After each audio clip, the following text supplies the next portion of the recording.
hoy nos preparamos. Ahora sí, aquí está nuestro guantes, aquí está nuestro casco, aquí está el machete, ya saben, para más evidencia sobre estos contenidos que salen novedades con Imperio Sharingan.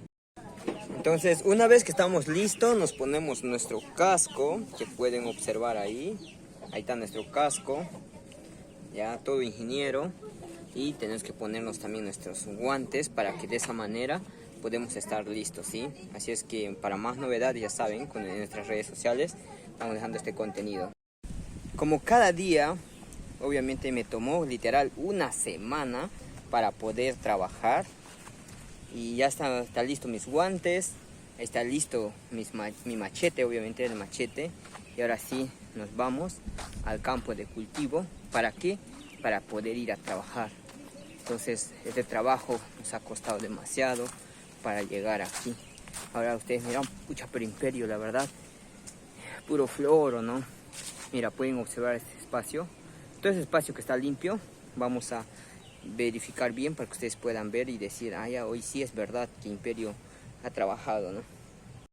Como mis videos anteriores que yo he subido en las redes sociales, han podido observar el inicio cuando yo empecé aquí en las redes sociales.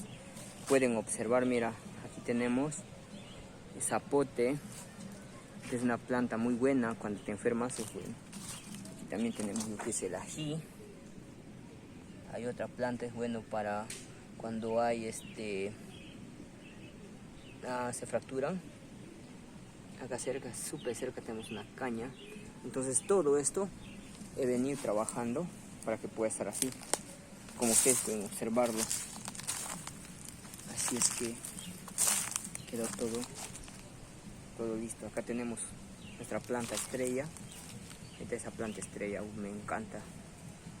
Así es que, muchachos, todo el espacio que he trabajado me tomó una semana completa. La verdad que no fue fácil poder llegar aquí, poder hacer este pequeño trabajo de campo. Me tenía que sacrificar primeramente. ¿Por qué me puse los guantes? Porque mis manos empezaron a reventar de ampolletas de lo que era machete, porque hace 8 años que yo no trabajaba en campo. Y así quedó, pueden observar. Así quedó el trabajo que he venido realizando. Y todo este espacio de acá está limpio, ¿eh? Entonces todo esto fue un trabajo muy arduo y pocas personas lo saben. De trabajar en campo es complicado, la verdad.